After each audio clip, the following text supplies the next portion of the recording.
सत्संग जी, प्यार से बोलिए धन्यकार।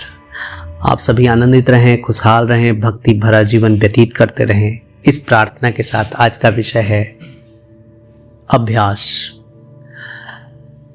महात्मा कहते हैं, करत करत अभ्यास से जड़ मति होत सुजान, रसरी आवत जात से सिल पर परत निशान। कि करते करते अभ्यास से बुद्धू भी ज्ञानवान हो जाता है। ठीक उसी तरह से जैसे एक कुएं की बेड़ पर रस्सी के घर्षण से कुआं का वो हिस्सा, पत्थर वाला हिस्सा या कंक्रीट से बना हुआ हिस्सा वो घिस जाता है एक नरम सी रस्सी से। इसीलिए जीवन में अभ्यास नहीं छोड़ना चाहिए। महात्मा ये भी समझाते हैं, अनभ्यासे विषम विद्या, कि जहां अभ्यास नहीं है वहां कितने भी ज्ञानवान हो, वो विद्या विष की तरह हो जाती है, विपरीत हो जाती है। विषम विद्या, डॉक्टरी की शिक्षा हासिल की, तालीम हासिल किया, प्रैक्टिस नहीं की तो ऑपरेशन नहीं कर सकते। वकालत की शिक्षा हासिल की, प्रैक्टिस नहीं किया तो वकालत नहीं कर सकते। और शिक्षा हासिल करने के बाद भी अभ्यासरत रहना पड़ेगा। प्रैक्टिस करते रहने से ही उसका लाभ हमें प्राप्त होगा। जीवन में जिन्होंने भी कोशिश किया, कहते हैं कोशिश करने वालों की कभी हार नहीं होती। अभ्यास और प्रयास ये दोनों ही जरूरी है। आप देखोगे कि बूंद बूंद से ही सागर भरता है। एक एक ईंट रख के ही मकान बनता है। और सब चीज धीरे धीरे होता है, लेकिन उम्मीद नहीं छोड़ना। जिसने उम्मीद छोड़ दिया उसका सब कुछ छूट जाता है। अपनी उम्मीदें मजबूत रखिए और परमात्मा पे भरोसा रखिए, क्योंकि जीवन का हर वो पल जो हम जी रहे हैं वो परमात्मा की कृपा से जी रहे हैं। और जो परमात्मा की कृपा को समझते हैं वो कभी दुखी नहीं रहते।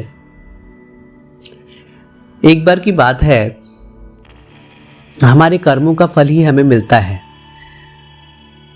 इस पे एक बहुत अच्छी कहानी महापुरुषों के मुखारबिंद से सुना। एक लड़का नौकरी के लिए घर से बाहर निकलता है और घर से निकलते ही उसे कुत्ता काट लेता है।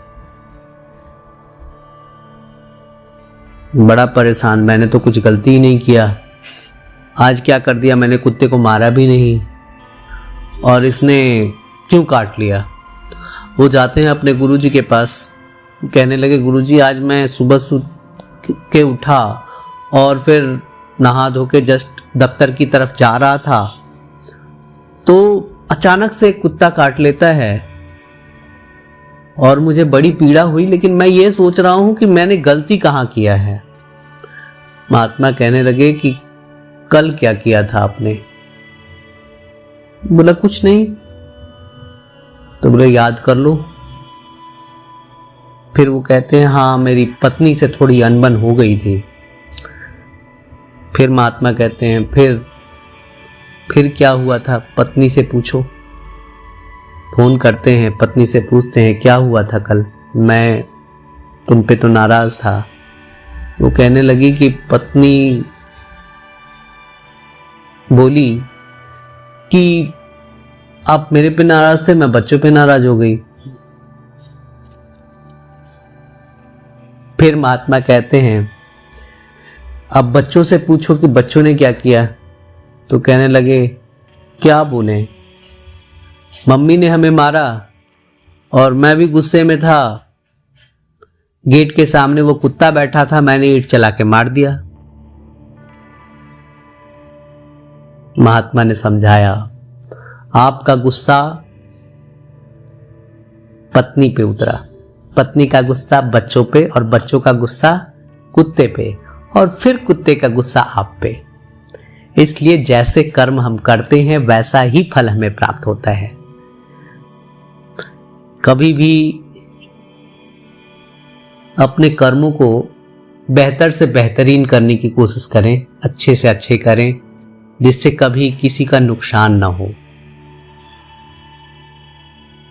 और अभ्यासरत रहें, प्रयासरत रहें, अच्छे गुणों के साथ युक्त होने के, अच्छे लोगों के साथ जुड़े रहने के और भागवत भक्ति, परमात्मा की भक्ति में हमेशा लगे रहें। इन्हीं शब्दों से इजाजत चाहेगा। प्यार से बोलिए धन्यकार।